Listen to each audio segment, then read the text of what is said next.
श्री कृष्ण के जीवन में उनके 5 सबसे बड़े दुश्मन कौन थे, आइए जानते हैं। पहला, कंस। श्री कृष्ण की माँ देवकी के भाई कंस श्री कृष्ण के सबसे बड़े दुश्मन थे। कंस का अपने बहन के प्रति बहुत लगाव था, लेकिन जब भविष्यवाणी हुई कि देवकी के गर्भ में पैदा हुआ बालक ही कंस का वध करेगा, तो उसने पहले 7 बच्चों की हत्या कर दी। जब कृष्ण का जन्म हुआ तो पिता वासुदेव ने उन्हें दबे पांव मथुरा में यशोदा के यहाँ छोड़ा है। कंस को इसकी भनक तक नहीं लगी। आगे चलकर श्री कृष्ण ही कंस के मौत का कारण बने थे। दूसरा, जरासंध। कंस की मौत के बाद उनके ससुर जरासंध कृष्ण की जान के दुश्मन बन गए। जरासंध बृहद्रथ नाम के राजा का पुत्र था। श्री कृष्ण ने जरासंध का वध करने के लिए भीम और अर्जुन की सहायता ली। तीनों हुलिया बदलकर जरासंध के पास पहुँचे, लेकिन उसे इस ढोंग के बारे में पता चल गया। अंत में भीम ने उसे कुश्ती करने की चुनौती दे डाली।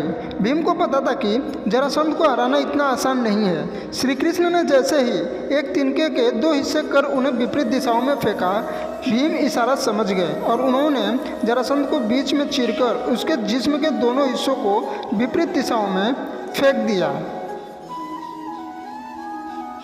तीसरा, काल्यवन। काल्यवन की सेना ने मथुरा को घेर लिया था। तभी श्री कृष्ण ने उसे संदेश भेजा कि युद्ध सिर्फ कृष्ण और काल्यवन में होगा। काल्यवन ने स्वीकार कर लिया। काल्यवन को शिव का वरदान मिला था, इसीलिए उसे कोई नहीं मार सकता था। युद्ध के दौरान श्री कृष्ण मैदान छोड़कर भाग निकले और काल्यवन उनके पीछे एक गुफा में चला गया। गुफा में सो रहे राजा मुचुकुंड को श्री कृष्ण ने अपनी पोशाक से ढक दिया। काल्यवन ने जैसे ही मुचुकुंड को कृष्ण समझकर उठाया, उनकी नज़र पड़ते ही वो भस्म हो गया।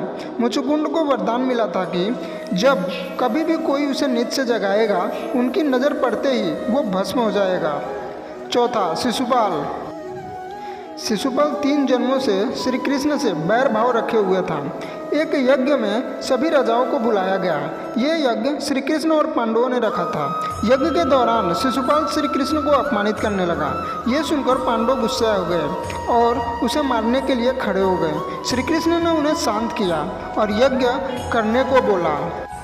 श्री कृष्ण ने शिशुपाल से कहा कि उन्होंने 100 अपमानजनक शब्दों को सहने का प्रण लिया हुआ है और वो अब पूरे हो चुके हैं। शांत बैठो, इसी में तुम्हारी भलाई है। जिसके बाद शिशुपाल ने जैसे ही गाली दी तो श्री कृष्ण ने अपना सुदर्शन चक्र चला दिया और पलक झपकते ही शिशुपाल का सिर कटकर गिर गया।